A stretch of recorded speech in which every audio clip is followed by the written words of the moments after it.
What I needed was not a new weapon, but a new animal. A new animal? Exactly so. You found one? Yes. Here on my island, I hunt the most dangerous game. Most dangerous game? Most dangerous game? What could it be? The game I am hunting is all of you. We are going to hunt you cricket. What happens if I get caught? Ooh, don't get caught. Don't get caught. Well, there he goes. Hunt man? You raving maniac. Well, conventional wisdom says good fleeing will always be good chasing. But the stats say put your money on the guy with the gun. And the hunt begins. Indeed, indeed. This is gonna be fun. Yeah. Hello and welcome to The Most Dangerous Podcast, a show about different incarnations about the most dangerous game. I am Travis Fishburne. Hi, I'm Alex Brunel. Hi, I'm Dustin Meadows. And this week we are going to be covering the beloved 1987 classic, Slavegirls from Beyond Infinity. Oh, hold on 1 second. I believe you meant Slavegirls from Beyond Infinity. There we go. Thank you. No problem. I'm satisfied with my pick. That was a solid pick. It's much better than Yep. God, that movie's gonna haunt me for a long time. I mean, the plus side is I think we found our rock bottom with that one. I feel like I certainly hope that's true. It is not impossible, but it's going to be very hard to be worse than what we watched last week. That's true. I really hope that proves to be true. There's who's that guy from Prison Break with the really like meaty head? Is it Dominic Purcell? Cooper? Dominic Purcell. He's in one of them. He's in, I think, the remake of Turkey Shoot we have on the list. So I mean, that might be pretty bad. Oh yeah, he's rough.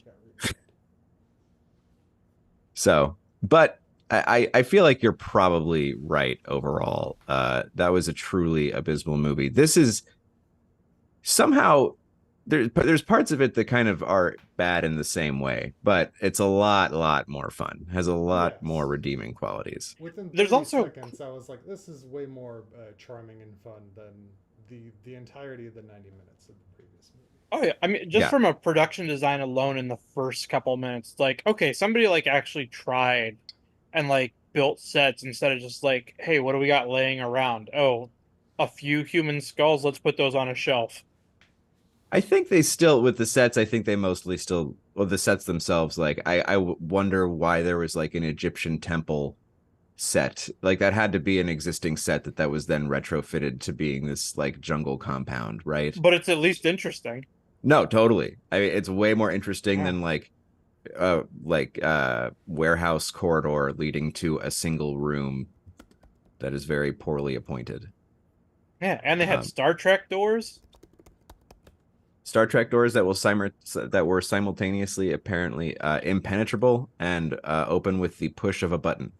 Also, yes. Depending on the needs of the plot for that moment. It's like they say, the needs of the plot outweigh the needs of the many. So, Trav, how did you enjoy this one? Oh, I thought it was very fun. I enjoyed all of the bad acting. I enjoyed the laser guns and Zed's Wookiee bowcaster. Yep, Zed's tight pants. They delivered on that, which I'm very happy about. The pants were tight. I think we even got a crotch shot. Zed's dead, baby. Zed's dead. Spoiler for Zed, he died. Yep, he didn't make it. R.I.P. Zed's hog. Like the robots, which for some reason began acting like children halfway through the movie. Yeah. All I could think of at that point was Roger. Very, very prequels droids. It is very prequel droids. It was so weird because like essentially these two guys are like this movie's version of like Ivan, right? Yes. From the short story, like Ivan has become two androids for the purposes of this story, and they start off being very androidy, and then like maybe after the first third of the movie, I think one of the guys in the suits like kind of gives up on trying to move like a robot almost at all and just is moving around wearing this apparatus. And I love that they just turned into bickering idiots. Like one of them follows the girl's like, "Oh, I have things to do, but I'm going to watch the young woman skinny dipping instead." Yeah, said the android. One of the droids just decides he's in Porky's all of a sudden. Yeah. The movie kind of opens with like it almost looks like a Predator knockoff, but it's like the same year as Predator. So I'm like, I actually forgot to look up the timeline on that. You gonna edit that out, or you gonna keep it?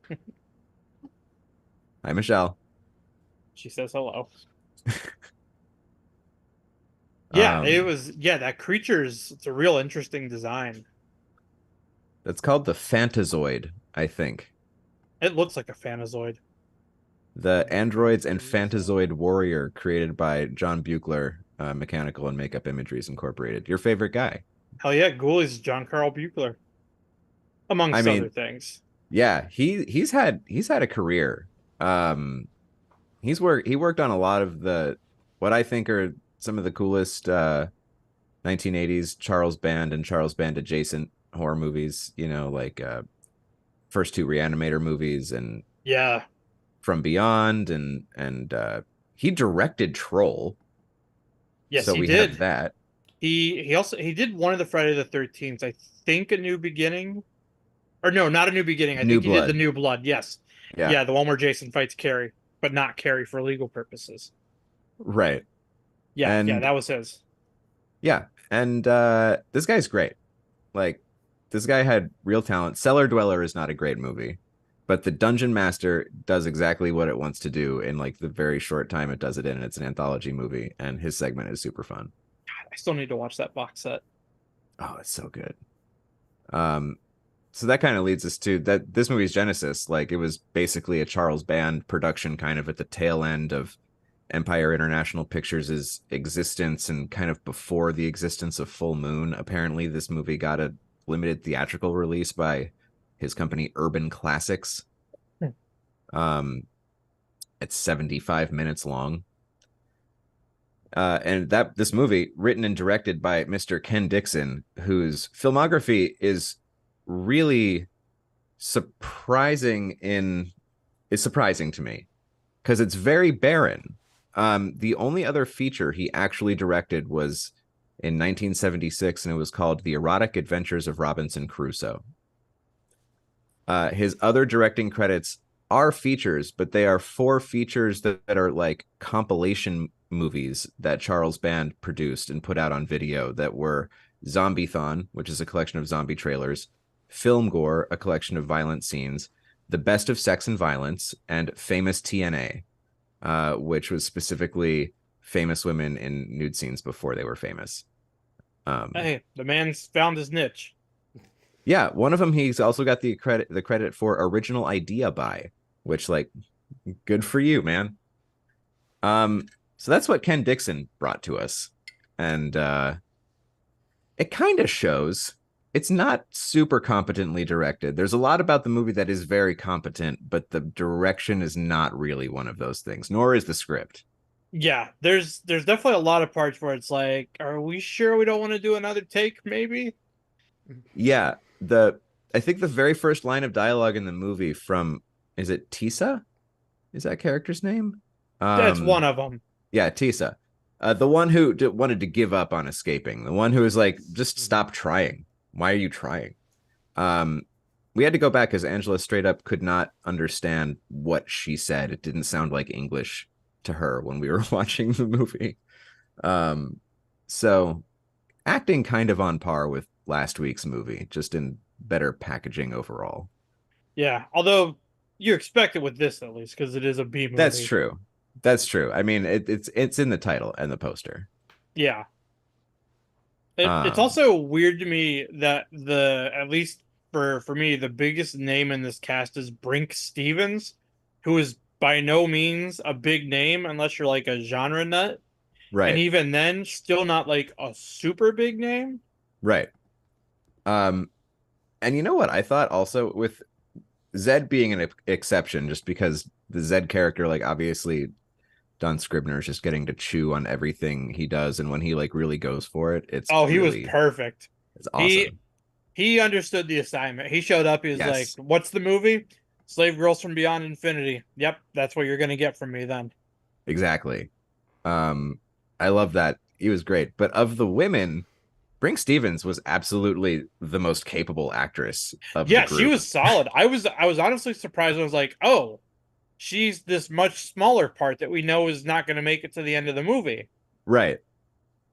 And Because like, yeah, she was great. I yeah, wanted because more of like her. by that point, yeah, she had Slumber Party Massacre under her belt, which was like her first big leading role, I think. I think this was pre sorority babes at the slime ball bolorama though. You know, I'm gonna check that timeline. Yeah, Because because this I was also want to see where 87. yeah. Mhm. This was a very, very busy time for her.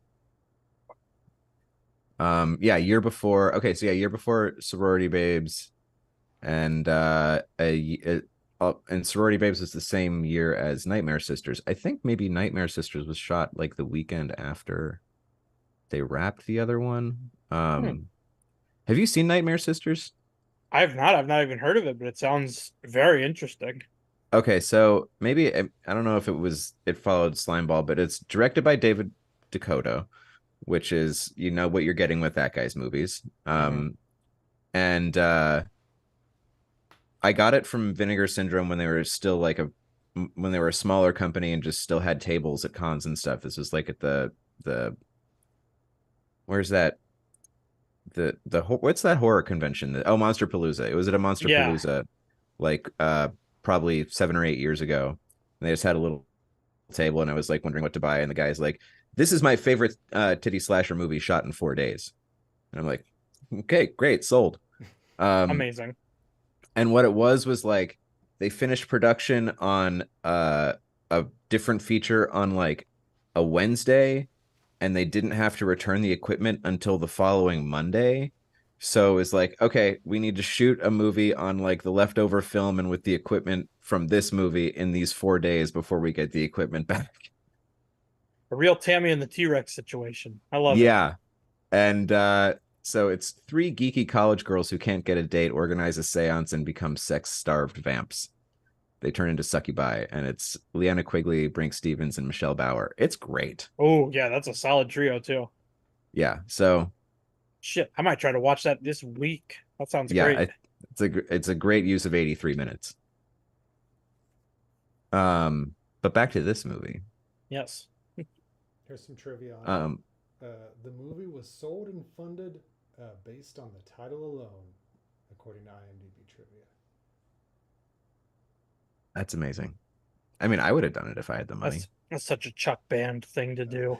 It really The is. film I mean, was also condemned as indecent on the floor of the U.S. Senate by North Carolina Republican Senator Jesse Helms. Yes, yes, it incredible. was. I'm sure because it aired on USA at like 2 o'clock in the afternoon. Oh yeah, this definitely feels like a late night, like cable Yeah. with some stuff trimmed. Oh yeah. Um, I wish it was still the era. Well, like that was what Charles Band did. Have we talked about this on the show? Like his whole business model with Empire was like he would pay writers to come up with a list of 50 names.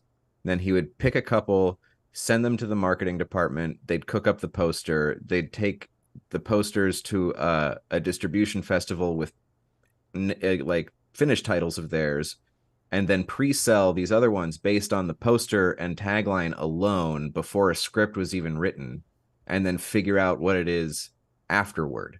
That was so many of like the Empire Pictures movies. Yeah, a few friends and I have had many discussions lamenting that we weren't out here in the Empire Pictures days. Oh my god. none of us would have made money, but we would have left a weird, cool mark. Hell yeah, we would have. Yeah, you got to watch all the interviews and stuff on that Empire set. It's great. Oh yeah. I'm looking at my notes. I like that she needed a gold Michael Jackson glove to access the spaceship.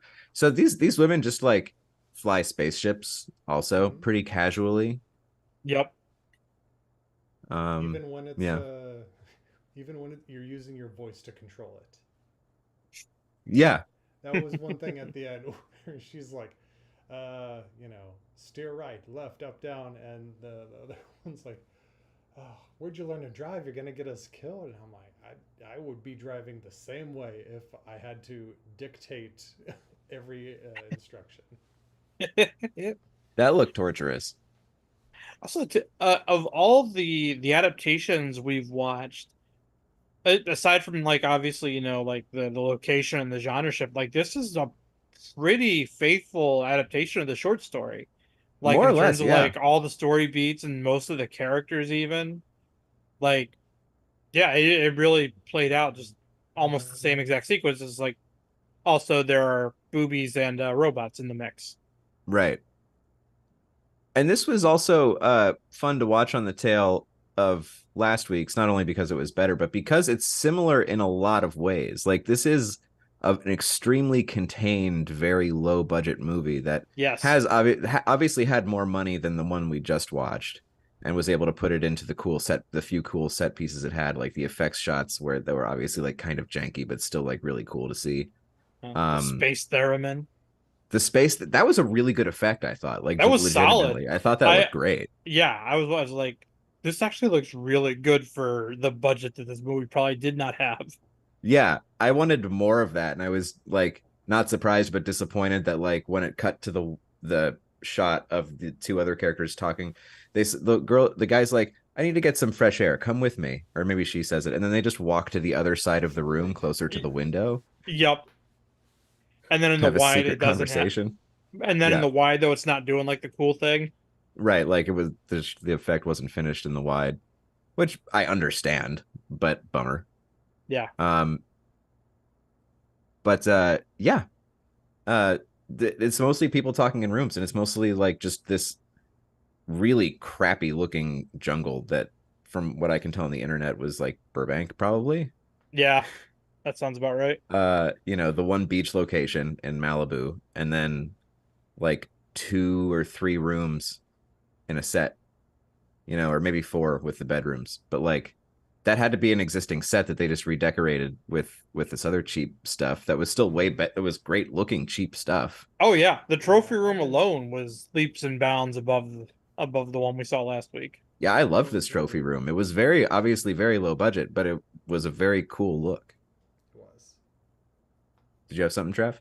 Oh, I was just saying, I've been trying to go through Charles Band's filmography from around that time to try to figure out what the set was that they like repurposed, and it is impossible with all the shit that was being pumped. Yeah, at that time. There's so much he has his name on. So much of it is shot in Italy. This one, I'm surprised this one was shot in LA. I know it's not the mansion from Ghoulies. Sure ain't that. Wow, yeah, 87 was really like 84 to forever. My God.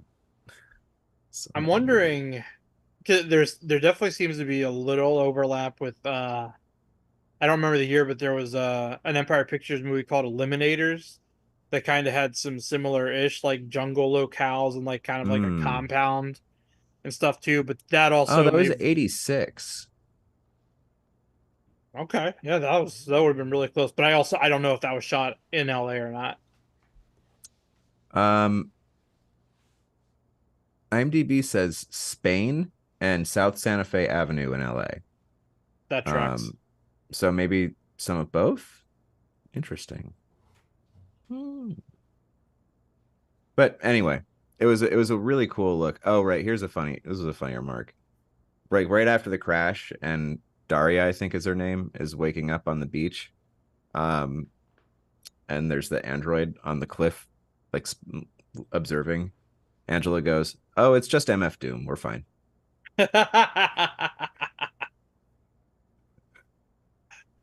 Perfect. They did look a bit MF Doomy.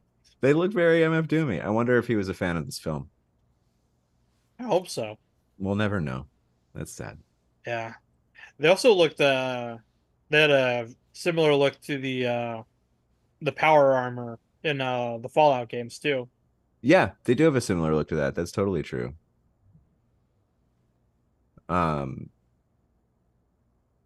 There's this one moment when Zed's coming back from the hunt and the androids are carrying the bloody sack. Zed does this thing where he's just like rubbing his temples, and it's like very much like Zorg in The Fifth Element. It's like very much like a Gary Oldman in Fifth Element kind of a thing. It was like something he's like, yeah, Zed needs a second. And he's like making real acting choices. That was great. Maybe Gary Oldman was inspired by this movie. I hope May very so. well have been. Justin Lee, director of 2022's The Most Dangerous Game, was not. Nope.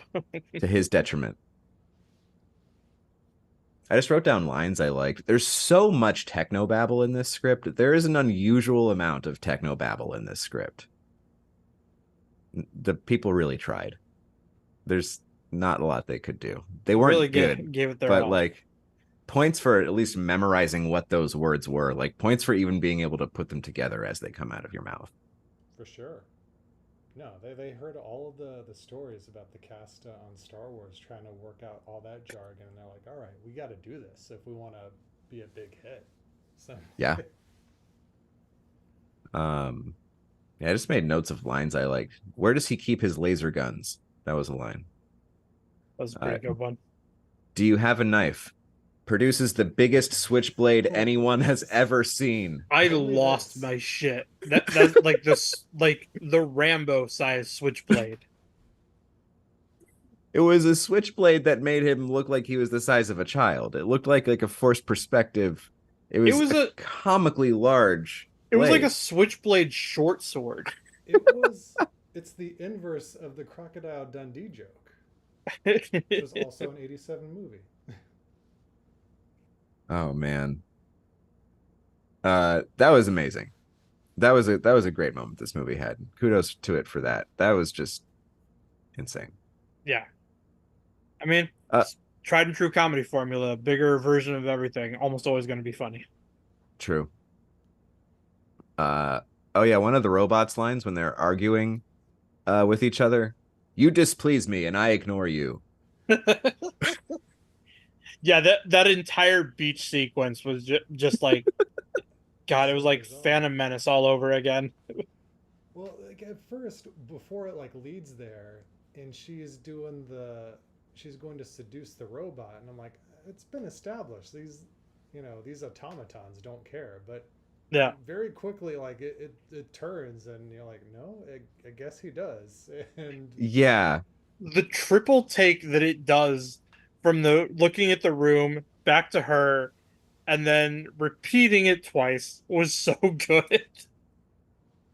That was real comic timing. Like that was like considered. That was solid robot comedic acting. That honestly might have been my favorite moment. Again, when literally he just turns into someone from Porky's. It probably is the best scene in the movie. Yeah, it's really so like you were saying, Travis is like, oh, he's not gonna go for it. It's like, oh no, this robot's horny. He's gonna go for it. Yeah.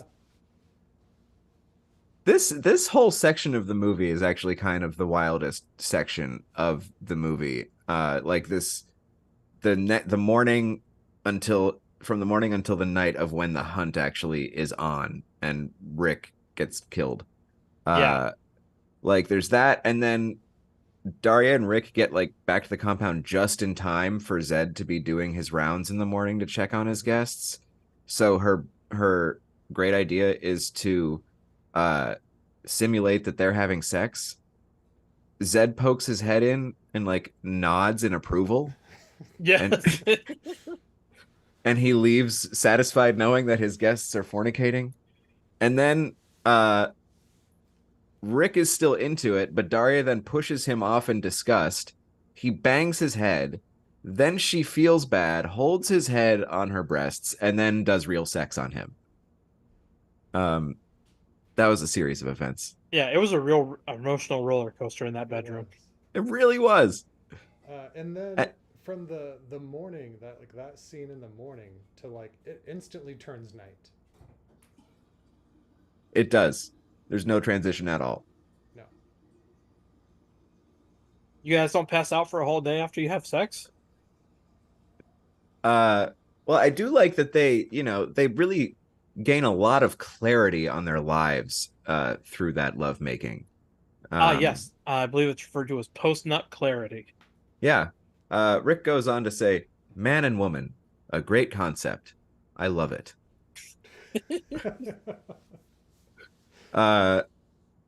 Daria observes, I never knew how much I missed making love until just now.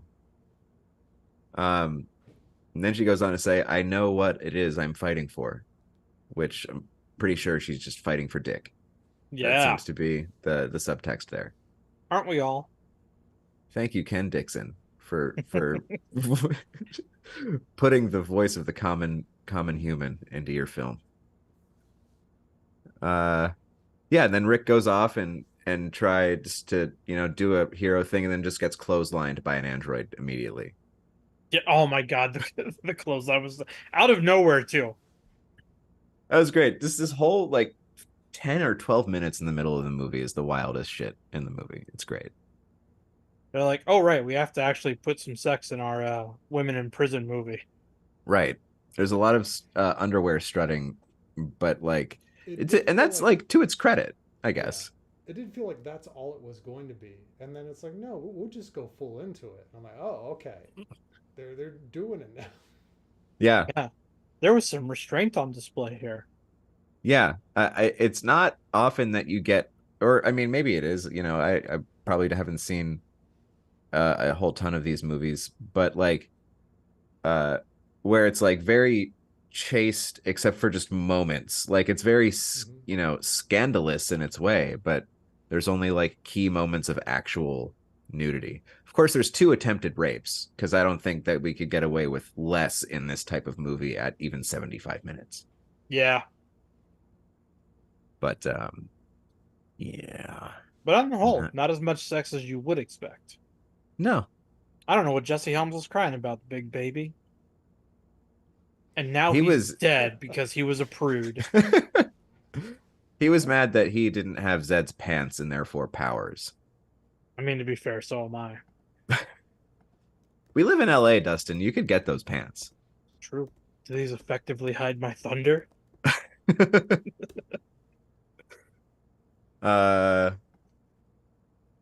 What else? Oh yeah, so he tried, like, the hunt is on. Rick gets the classic most dangerous game rundown from Zed. Rick runs. Rick takes a shot. Zed misses it. Then Rick backs into a giant spider web. Yeah, that came out of nowhere. Mm-hmm. And we never see a spider. And then Zed just shoots him. Hunt over. It's like 5 minutes, maybe. Yeah, it doesn't seem very sporting. No. Angela observed, if only Rick had taken off his shirt, which was the part of him that was mostly stuck to that spider web. Could have saved his life. Yeah. Also, really quick, now we're talking about one of the 2 mentioned attempted sexual assaults. One was on Rick's sister to goad him and like get him into like a fighting survival spirit. And Zed never tells Rick about that. Like, Yeah. Rick never even finds out that happened. It's like, if you just wanted to do that, why did you explain it away? Yeah, like to his victim, like, it's justified. Don't worry. Yeah, like she's not gonna think that you're a better person for logic, thinking this out. Yeah. And then he doesn't even say it. It's like, oh, by the way, fucked your sister. Oh, that could have been like the thing he said at the end to, like, the last thing he hears before he dies. Yeah, right. That'd be a terrible thing to hear before you die. I can't remember. He did say something terribly unwitty to him, I think, when he killed him. I can't remember what it was.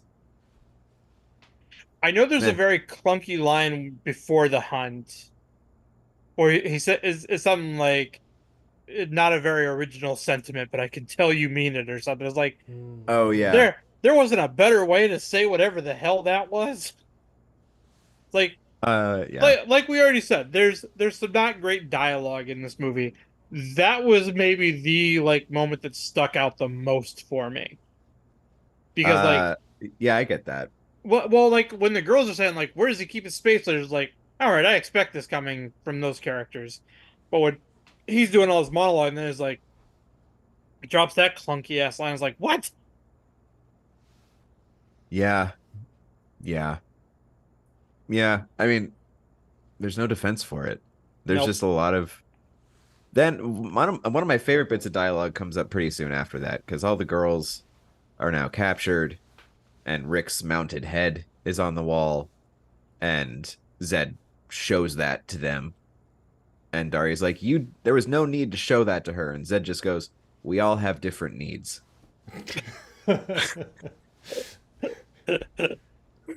Like that's a great, like that's like there's no comeback for that.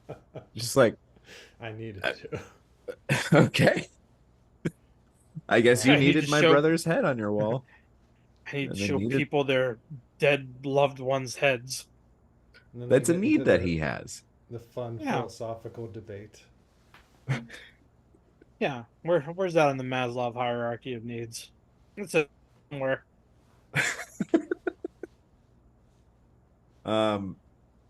Yeah, and then Zed philosophizes like straight looking into the camera, which is a pretty great Zed moment. Yes. He tells her that life is best lived when you're like close to death, and she says something along the lines of, no, life has to be as far away from death as possible. Yeah, I think she ends her plea with like, you can't do this. These are people. They're important. And he goes, it's a cold cosmos. Which is true. It is a cold But like, cosmos. you can't do this. They're people. He just spent a whole torturous couple of days explaining how he does not care. Yeah. Oh, here's another good line. An hour doesn't take you far in jungle distance.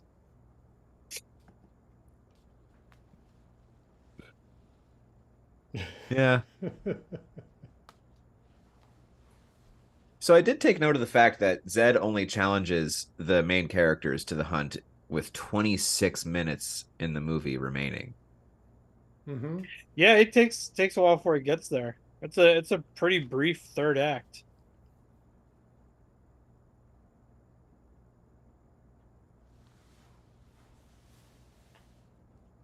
Yeah, like really, it's not that tense. No. And It's not that tense at all. And people just die. They just die like there's not fanfare for anybody's yeah, death. Brink Stevens goes out real quick. Yeah, she's like, hang on, I got this. I think she was trying to imply that she was going to distract the guy. Yep. And she just runs at him and dies immediately. Mm-hmm. Yep.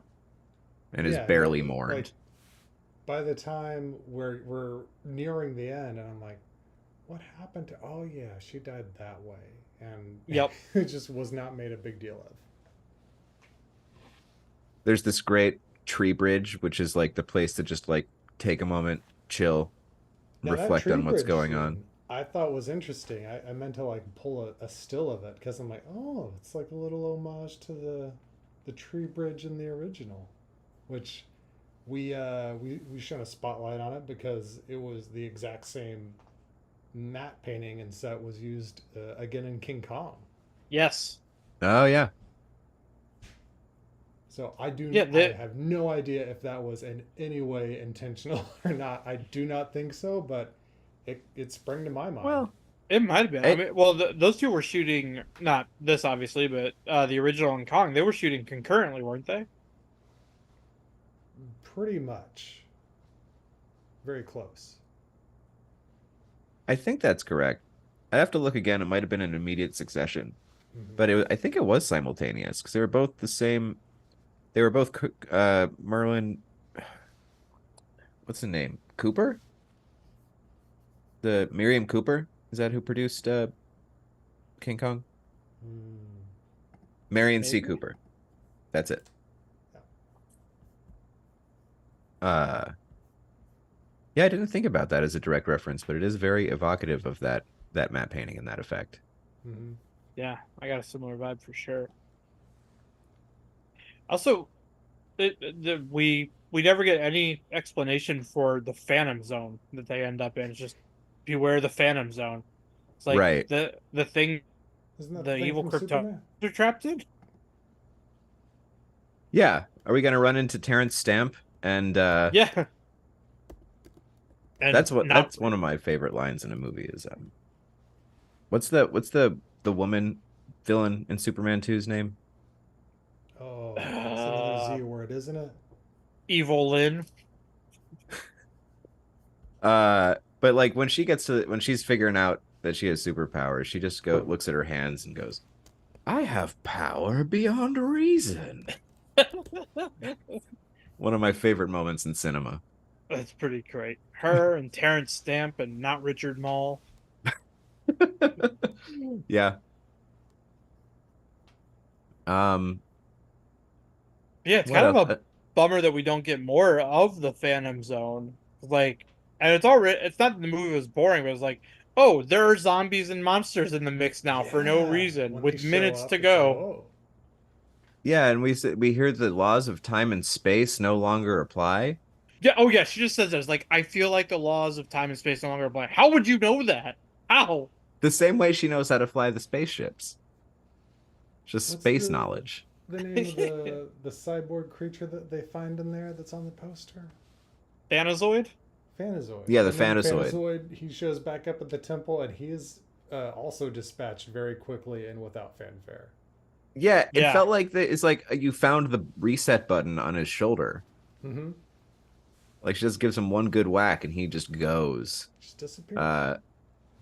Yeah, the whole ending fight was really not very compelling at all. I think parts of it were. Like, I liked what they were doing. I think, like, once the Phanazoid shows up, then it feels like it gets rushed really quick to finish. Yeah.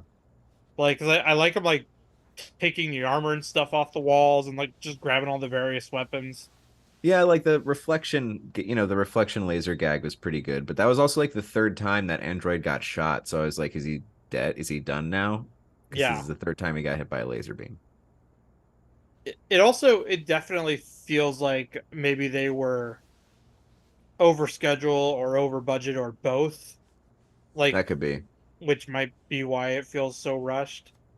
Yeah. Because, like, everything else was probably fairly easy to shoot, especially, like, all the sitting around talking stuff. But then, like, once you get to the action sequences, it's like there's some fun stuff. It's a lot of, like, minimal cuts on it, like, kind of longer takes and stuff like that. So it probably was like, hey, For sure. we have a day to shoot this fight scene, so let's do it. If that. I'm sure it had to be something like that. This movie couldn't, I don't think the production period could have possibly been very long. I would be shocked if it was longer than 20 days. Yeah, same. Yeah, Tisa in the Phantom Zone in that whole section, which is the temple full of laser guns, I think is also the thing. Yeah. It is the Phantom Zone temple full of laser weapons. Tisa tries to just like yank the Phantazoid's arm weapon off, and then like it starts waking up, and she's like, "Oh no, maybe I should stop." But then it doesn't for that moment, so she just continues, and then is surprised when it comes to life and tries to kill her. Like, and these are the same women that just fly the spaceships. And Well, I mean, she solved their first problem by yanking, so fair. yank the chain, yank Rick, yank the Phanazoid. Yank, yank, yank. Everybody's getting yanked. So yeah, I mean the two main women who started the movie triumph and they get away in Zed's like fancy ship that we're supposed to believe is fancy. And we have It is like fancy. a whole miniature flying effects sequence that's kind of out of Yeah. nowhere. Like there's no other this kind of effect in the movie. It's a weird place to put spectacle in the grand scheme of the movie. It's already finale'd. Like there's no more. Why are you trying to impress us now? But it was a cool shot. I liked it. I liked the It really sequence. was, Yeah. yeah. And Zed has a detonator in his He in his does. throne, He so he kills like limps himself. there to self-destruct, so no one may have his trophy room. Yeah, and I think it's only the second movie we've covered that has a self-destruct sequence of some kind. What was the first one? Predators. Oh yeah, Although yeah, done yeah. to much less fanfare than in the original Predator. True. Because it's just the ship that they think Adrian Brody's on. Right. I'm remembering that now. So yeah, this was a fun one. It did feel like it 75 minutes felt very long here, I will say. I had that same, like, I was yesterday as I was watching, I was like, I know it's only 75 minutes, but it feels like I've been watching it for a little longer. Yeah. Still It was not as pretty long draggy. as last week's. Huh? No, Still last not week. as long as the previous week. It's not. God. That was one of the ways in which it was similar. Like this movie felt like it was like closer to 95 minutes when it's 75, and the 95-minute movie felt like it was closer to like 2 hours or more. There's probably an exponential relation there that I'm not bothering to work out. I watched Devil's Advocate over the weekend, which was almost 2.5 hours long, and it did not feel as long as Most Dangerous Game last week felt. I'm sure. Although 2.5 hours is still too long for that movie, but that's another conversation. Is Devil's Advocate 2.5 hours? It's 144 minutes, so just under.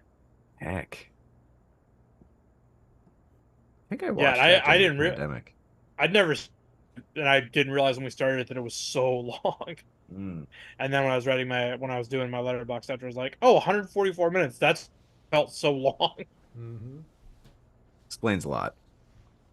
Yeah. But with this movie, I like that it finally answers the question where Buzz Lightyear was always trying to go. To infinity and beyond! He's just trying to catch up. Yeah. Trying He's trying to get back to the girls. slave girls. And like while we're on that subject, one of the editors of this film, Jim Stewart, he was the editor for Monsters Inc. Oh. So yeah, he's had a very good career. That's very cool. The only people I looked up were the two cinematographers. I don't know why there were two cinematographers on this movie. Couldn't suss that out. Ken Wyatrack didn't look super interesting to me, but Tom Calloway has done a ton of stuff, kind of all in this realm of budget stuff. Even most recent, like in his most recent stuff, includes that movie Bad CGI Gator. That's shot by the guy who co-shot this movie. Lots of TV movies and lots of like 21st century direct-to-video sequels. That CGI Gator, is that a Full Moon one, right? Is that a Full Moon one? I thought it was, but I could be wrong. I actually don't know. All I know about it is the title. I know it's not Asylum. Company credits. Yeah, indeed, Full Moon. I thought so. Yeah, I thought I remembered seeing it on their site or on their socials when it came out. Indeed. But he also shot Feast. So really, the Project Greenlight one. Yep, the first of the three. And also, do you remember the Sea Monkeys live action TV show? No, from the early 90s? I've never even heard of that. Oh, it's terrifying. Travis, do you know what I'm talking about? I don't know if I do. Oh man. Well, imagine like how how sea monkeys look on the sea monkey packaging. Yep. Yeah. No, I do remember. Okay. I'm gonna send you a link, Dustin. Oh no, are you sending me nightmare fuel? Yeah. I'll paste it in the. Do you want to put it up in the show, Dustin or Travis? Oh. You don't have to. People want to know. I think people might want to know. All right, it's in the chat here. If you want to take a look at that, Dustin, what this children's television show in the early 90s looked like. This looks like what parents would show children that misbehaved. Mm-hmm. They were designed by the Kyotos. That part I absolutely believe. They look like Yeah. Kyoto designs. They really do. Kyoto's known for designs that would give most children nightmares. Very true. Yeah, it is very on brand with them. So, yeah.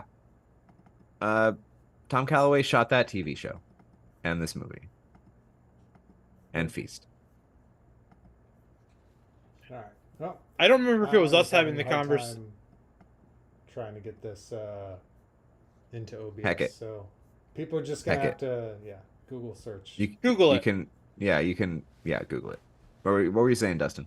Oh, I don't remember if it was us having this conversation or someone else, but somebody, either one of us or someone I was talking to in the last couple of days, made the comment that Charles Band, also responsible for jumpstarting a lot of careers in the same way that Roger Corman was.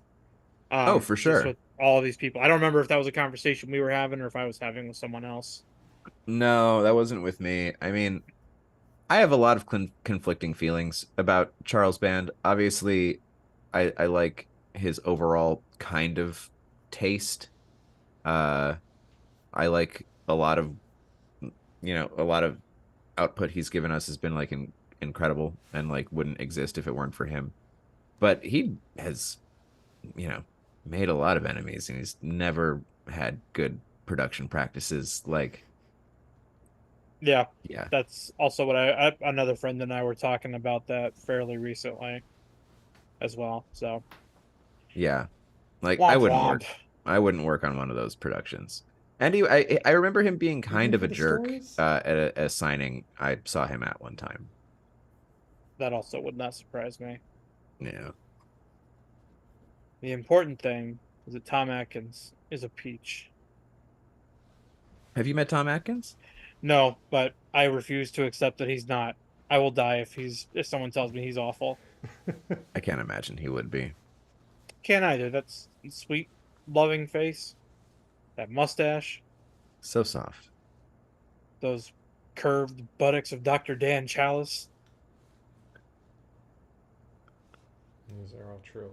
Yeah, I found the editor for Monsters Inc. because I was going deep, getting desperate, trying to find some contractions for this movie, which from a production standpoint, there are none. However, when we get to the very last line in the movie, I was like, oh, there's one in the movie. We'll explore, find strange new worlds together. I'm like, oh, there you go. Yeah, that happens. I'll allow it. Its 5-year mission, to explore strange new worlds. And when I pulled that clip, I'm like, oh, I always forget the difference in the voice that Shatner had back then. Yeah. IMDb trivia does say that the music at the start of the movie is nearly identical to the Klingon theme from the beginning of Star Trek: The Motion Picture. Well. And it did not stand out to me, the Jerry Goldsmith score. I mean, if we're looking for Star Trek parallels, can we prove that Zed is not God, and that the slave girls are not, in fact, a proxy for Kirk? I don't think we can prove that. No. Why would we want to? No. Leave it alone. Well, has there been a Star Trek episode where they've done this? Most Dangerous Game? Yeah. There's Travis, you had me put on the list this DS9 episode, yeah. Yep, there's a DS9 episode, and then recently on Enterprise, there wasn't this, but another idea that I have is if we ever run out of Most Dangerous Game, we go to the Seven Samurai retelling. I am because so fully that on board Oh. for that. too, I'm down with and that. there was an Enterprise Seven Samurai episode. Yeah, There's that's yeah. I like yeah, that. fully on board with that. Thumbs up for that idea. And then if we burn through those, we can do Yojimbo. Mm-hmm. Let's just not do Shakespeare. I don't want to do any of that. I'm fine with that, unless we only do 10 things I hate about you. Every week we just watch the movie again and talk Yep. about it again. And it's just me going, man, Julia Stiles can still get it.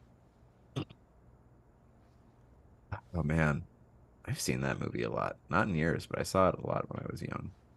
It's a good movie. I remember it Great being, movie. I being love good. that movie. So yeah, any further thoughts on Slave Girls from Beyond Infinity, guys? It was fun. It was a sexy romp. It had a villain named Zed who wore tight pants. It delivered everything the synopsis promised. That's true. Yeah, I have minimal gripes. I've got nothing. Nice. All the dittos. All right. Dustin, you want to tell us about what we're going to watch next week? Oh yeah. I suggested but forgot that we'd already done Running Man. So we're going to be tackling the Stone Cold Steve Austin vehicle, The Condemned, which is basically the Running Man but updated for a then contemporary audience in the late aughts, with a bunch of prisoners set on an island killing each other to survive. Mm-hmm. It also has Vinnie Jones in it, who's pretty terrific. The Juggernaut himself. Yeah. Yeah, it's the only person who I'm excited about seeing in this movie, quite honestly. Stone Cold is solid in it. Fair enough. I'm not bringing in preconceived judgment to Stone Cold Steve Austin in this movie. Oh yeah, it is not a great movie, but I guarantee you it's not going to be the worst adaptation that we watch because we've already watched that. Right. It's not as good as it should be, but it's nowhere near as bad as it could be. I think that's always a good thing. Yeah, I think it is a perfectly fine, okay entry into the people hunting each other for sport genre. Great. I'm looking forward to checking it out. It's not. I mean, this one is 113 minutes, so this one, this is a little more. But does this maybe just feel like a normal? Does it feel like a long movie to you? Well, we'll find out together. It doesn't feel like a long movie, but that runtime sounds longer than I remember it being. So maybe that's a good thing. Yeah, I'm watching at 1.5 speed. So. And in common with the last couple movies we've watched, I feel like this is available to stream for free on Plex or Pluto TV or Tubi. So. Yeah. Which one? The Condemned? The Condemned. That sounds about right. I have the DVD, so. Oh. If you're Dustin Meadows, feel free to just pull it off your shelf. Yeah, I liked it enough to buy it for $3 or $4 at a buybacks or wherever I found it that day. And I did see this in the theater, so. Directed by the one and only Scott Wiper. Yeah. What an unfortunate name. Sorry to say your name on the podcast, Mr. Scott. Mr. Wiper. Oh, I can't. This will have to be for next week. But just immediately stuff showed up in the trivia that I'm like, oh my. All right. All right. I'm looking forward to getting into it. Some good stuff to look forward to for next week. And so I guess until we all get condemned, Dustin, where can people find more of you? At Dustin Meadows on Twitter, Instagram, Blue Sky. You can find most of what I'm doing at my YouTube. It's Dustin Meadows Comedy. A lot of my shorts live there. A lot of my music and stuff. If you're looking for a composer, I'm your guy. Good. And Alex, how about you? Letterboxd.com/Alex Burnell. Oh yeah, I'm also on there. Come hang out with me on Letterboxd. Yeah, come hang out on Letterboxd. I'll update mine someday soon. Yeah, Letterboxd is fun. Agree. Thumbs up. Same places.